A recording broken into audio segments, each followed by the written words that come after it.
The research facility was supposed to be the safest place in the region, a sterile fortress of concrete and steel hidden beneath the desert sands where the air smelled faintly of recycled oxygen and antiseptic, where everything hummed with the quiet authority of machines that never slept, yet there was always an undercurrent of unease that rippled through the scientists who worked there, a subtle vibration in their nerves that had nothing to do with the white walls or the buzzing fluorescent lights but everything to do with what lay behind reinforced glass and layers of titanium bars in Chamber 7. A cage built not for any creature of Earth but for something that had arrived on a shuttle in chains, a thing found on the fringes of a ruined alien outpost light years away, something that at first glance resembled a wolf but grew more wrong the longer you stared, as though your mind struggled to align its shape with earthly logic, its body hunched and long-limbed with fur that shifted colors like oil underwater, eyes like molten amber burning too bright, jaws lined with double rows of teeth that clicked softly even when its mouth was closed. And though it had been drugged and shackled on arrival, the moment the drugs wore off and the beast awoke, its low growl carried through walls and into bones, vibrating like the memory of thunder from some ancient storm, and it was in that moment the staff began to realize they had not captured an animal but imprisoned a nightmare that understood more than it should, that watched them with eyes that tracked too intelligently, too knowingly, as if it recognized prey not cages, and so the ordinary rhythm of research, clipboards, log entries, sterile reports, became tinged with dread as every shift rotation brought someone new to stand before the bars and pretend they weren't afraid, because admitting fear inside those walls was weakness, and weakness was exactly what the alien wolf seemed to hunger for, feeding on. Trembling hands, darting eyes, nervous laughter, the subtle cracks of human composure, and though no one dared to say it out loud, every person who stared into those amber eyes at least once whispered inwardly the same thought they would never commit to paper. That cages were built by men and cages could break, and when they did, there would be no place to run in this underground tomb of steel. It was Dr. Keller who first noticed the change in its breathing pattern,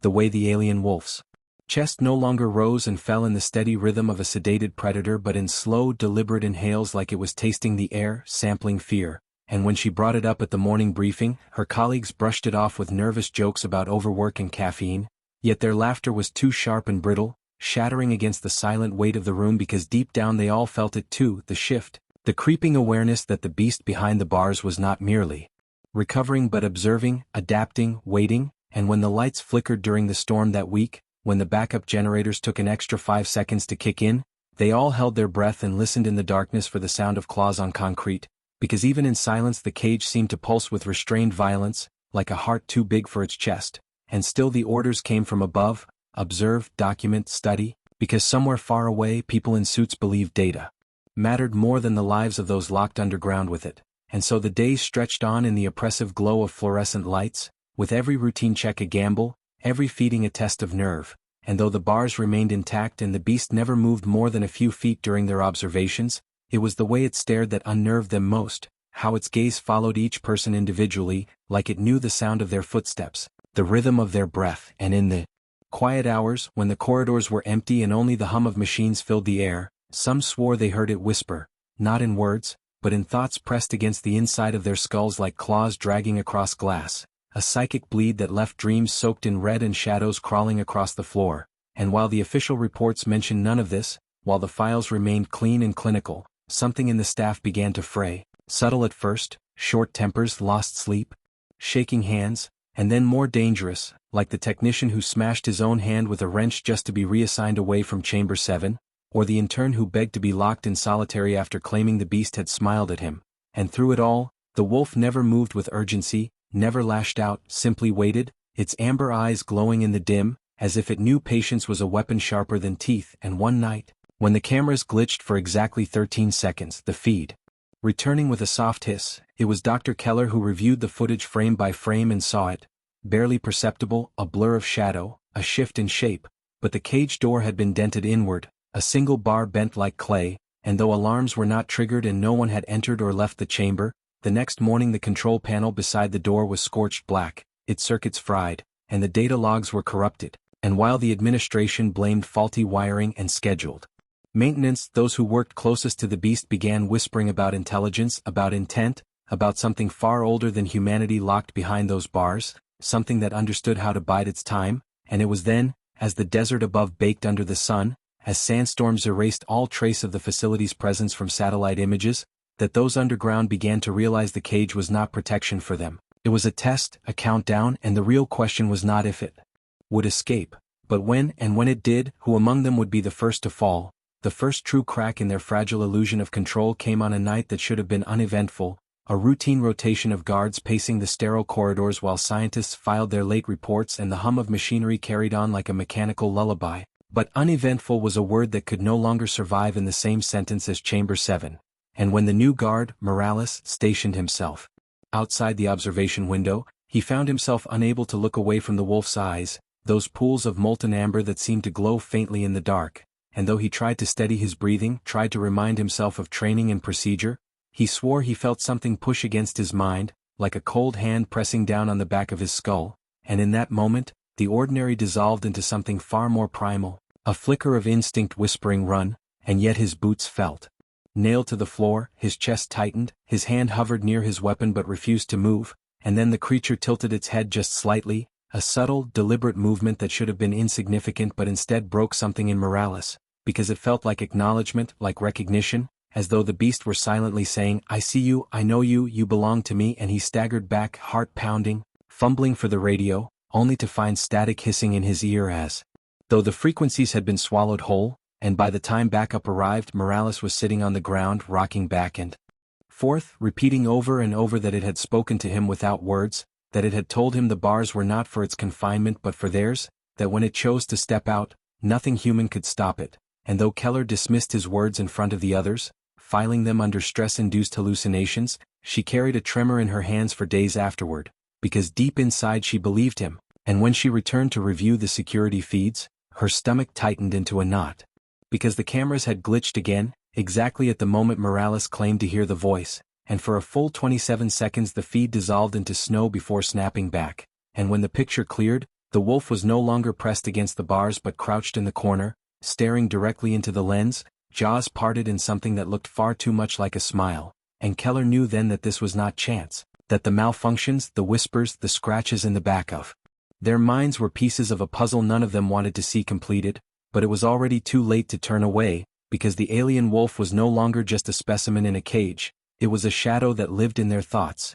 threading its way through dreams and waking moments, and even those who had never entered Chamber 7 began to feel its presence, nightmares of amber eyes and snapping jaws creeping across the facility like a disease, and morale plummeted, discipline eroded, suspicion festered because in the silence of the underground halls, when footsteps echoed too loudly and doors hissed shut like whispers of betrayal, each of them began to wonder not if the wolf would escape but whether one of their own would break first and open the cage from the inside, convinced by whispers only they could hear, persuaded by the promise of survival in exchange for release, and in that thought lay the most terrifying truth of all. The enemy was no longer only behind the bars, it was inside their heads, and humanity had no protocol for fighting its own haunted minds. The days that followed were a blur of frayed tempers and sleepless nights, as though the entire facility had slipped into a twilight state where reality bent and shadows lingered longer than they should, and though the scientists clung to their schedules with the desperation of drowning men grasping driftwood, their efforts only highlighted how fragile their grip on order truly was, because the beast in Chamber 7 had shifted from a physical threat to something far more insidious, worming its way into their psyche until even the sound of claws against metal grated like a blade across nerves, and no one could agree anymore whether those sounds were real or imagined, whether the scratches on the walls of the cage were fresh or had always been there, whether the dents in the steel were widening or whether fear itself had begun to rewrite their perception of the place. But one thing was undeniable. The cage no longer felt like a barrier, it felt like theater, an illusion of safety that everyone played along with because to admit otherwise meant acknowledging they were trapped underground with a predator whose hunger was not limited to flesh but reached into the marrow of sanity itself. And it was during one of these strained nights, while the storm above roared and sand battered against the hidden entrances like skeletal fingers clawing at the earth, that Dr. Keller gathered the courage to confront Director Hammond, demanding they escalate, that they request evacuation, that they send word to those who had ordered this capture that they were dealing with something beyond their comprehension. But Hammond, his face pale with the exhaustion of a man who no longer believed in sleep, only shook his head and muttered about orders, about funding, about the consequences of failure, and when he finally looked at her with those sunken eyes, he whispered words that chilled her more than the creature's gaze ever had. "You think the cage is meant to hold it? You think they didn't know what it could do? We're not studying it, Keller. We're testing ourselves." The weight of that admission hung between them like a noose, and though she wanted to argue, wanted to demand clarity, Hammond only turned away, his shoulders trembling, leaving her with the unshakable certainty that they had been abandoned long before the first scratch echoed in the dark, that this was not research but containment, not safety but sacrifice, and as she staggered back through the corridors, she realized how hollow the walls sounded when she rapped her knuckles against them, how thin the illusion of security really was, and that night, when she finally returned to her quarters and closed her eyes, the dream came again, not of the beast behind the bars but of the desert above splitting open, the cage gone, the wolf prowling freely under the moonlight while the facility lay in ruins, her colleagues scattered like broken dolls across the sand, and through it all those amber eyes fixed on her with the certainty of inevitability, and she woke with a scream lodged in her throat, drenched in sweat, and for the first time, Keller wondered not whether she would survive this place but whether survival itself was what the beast wanted from them, as if each broken mind, each frayed soul, each shattered night's sleep was a meal it savored, as if escape was not its only plan but merely the final act in a performance it had already begun. It began with the disappearance of Technician Lorne, a man so punctual and precise that even his coffee breaks could be set by his watch, yet one morning his bunk was empty, his workstation untouched, his tablet still open on the last report he had been drafting, and though the facility ran on protocols designed to account for every human body underground, no one could say where he had gone, because the cameras in his corridor had glitched for an hour during the night, recording nothing but static, and the guards swore they had never seen him pass, and when they finally forced open the maintenance hatch near Chamber 7, they found only his ID badge lying on the floor, warped and melted as though pressed against something unbearably hot, and though Hammond demanded silence, demanded the incident be marked as equipment failure, the staff whispered anyway, voices cracking with the fear they tried to smother, because they all knew what had taken him, or worse, what had called him, and Keller could not shake the certainty that the cage had not opened, that the bars still stood, yet somehow the beast had reached through them in ways metal could never stop, and that meant none of them were safe, not in their bunks, not in the mess hall, not even in their own thoughts, because already she had caught herself hearing her name whispered in the hum of the ventilation system, already she had woken to the feeling of breath against her ear in an empty room, already she had seen flashes of amber eyes and reflections where no creature stood, and she began to wonder if the wolf was still inside its cage at all, or if it had already bled into every inch of the facility, an infection that wore the shape of fear itself, and as the hours dragged into days, more cracks appeared, power failures lasting longer, doors refusing to seal properly, guards arguing until fists flew, a researcher caught carving symbols into the wall of his lab while muttering in a language none of them recognized, and through it all, Chamber 7 remained silent, the beast crouched in its shadows, barely moving as though savoring the unraveling around it, and Keller realized with a bone-deep chill that this was no accident, no coincidence, but design, that the wolf was orchestrating the collapse with the patience of a predator that had stalked prey across stars. And when she tried to confront Hammond again, she found him locked in his office, pacing in circles, eyes wild, muttering that he had seen it outside the bars, that it had walked right through as though the metal were smoke, and when she asked him why the alarms hadn't sounded, why the cameras hadn't caught it, he only laughed, a broken hollow sound, and whispered, because it wants us to believe it's still inside. That's the game, and Keller backed away, her heart hammering because she could not deny the truth in his madness, and that night, when the facility descended into its longest blackout yet, plunging them into complete darkness for over 3 minutes, the screams that echoed through the halls were not all human, and when the lights finally snapped back, the walls near Chamber 7 were streaked with claw marks far too deep for steel to resist, and the cage, though intact, bore the unmistakable impression of something having walked freely within and without, leaving only the illusion of confinement behind, and Keller knew, as did everyone else who saw it, that the ordinary had ended for good, that terror had become their new reality, and that whatever game the alien wolf was playing, they were already losing.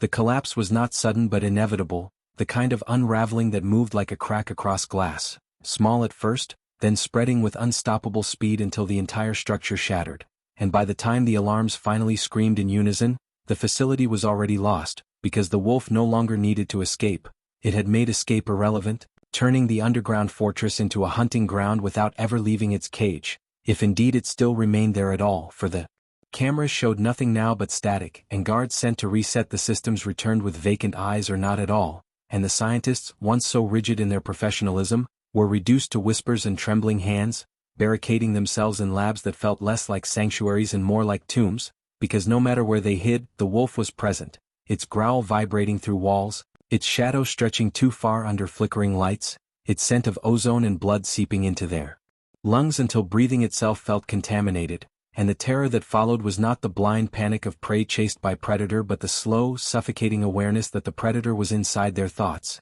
that every doubt, every fear, every paranoid suspicion was sharpened by its will, until people turned on each other with more violence than they ever could have directed at the beast. Ann Keller witnessed it firsthand when two guards tore into each other outside the mess hall, knives flashing, blood spraying across the sterile white floor, both of them screaming that the other was the wolf wearing human skin, and by the time she reached them, both men were dead, their faces frozen in expressions of terror so raw it was almost animal, and she knew then that the alien had found its weapon of choice, not claws, not teeth, but humanity itself, twisted and broken, and in the chaos Hammond vanished, his office left in ruins, documents shredded, screens shattered as if he had tried to erase every trace of the truth before it consumed him too, and though Keller searched desperately she found only one thing left behind, a page scrawled in his frantic handwriting that read, "It doesn't want freedom. It wants dominion," and those words clawed at her mind as she stumbled through the flickering corridors, because they meant the cage had never been about holding the wolf at all, but about measuring how long humans could endure before tearing themselves apart, and the truth was clear. They had already failed, and the beast had won without ever needing to break the bars, and in that failure the facility itself began to betray them, doors locking at random, lights plunging whole sectors into pitch black, ventilation systems hissing with foul, copper-tasting air that made people gag and choke, and all the while, through the intercom system that should have been dead, a low growl bled into every room, sometimes stretching into what almost sounded like laughter, sometimes twisting into voices that mimicked lost loved ones, luring desperate scientists into the dark, and Keller could do nothing but watch as the strong collapsed first, those who had sworn to protect them unraveling into shells of themselves, their eyes glazed, their hands trembling, their weapons useless, until finally one night she awoke in her quarters to find her door open, though she had locked it, and on the wall above her bed, in deep, jagged scratches, the words had been carved, "Not prey. Witness," and as she staggered back, her pulse hammering, she realized with a cold clarity that perhaps the wolf did not even view them as sustenance,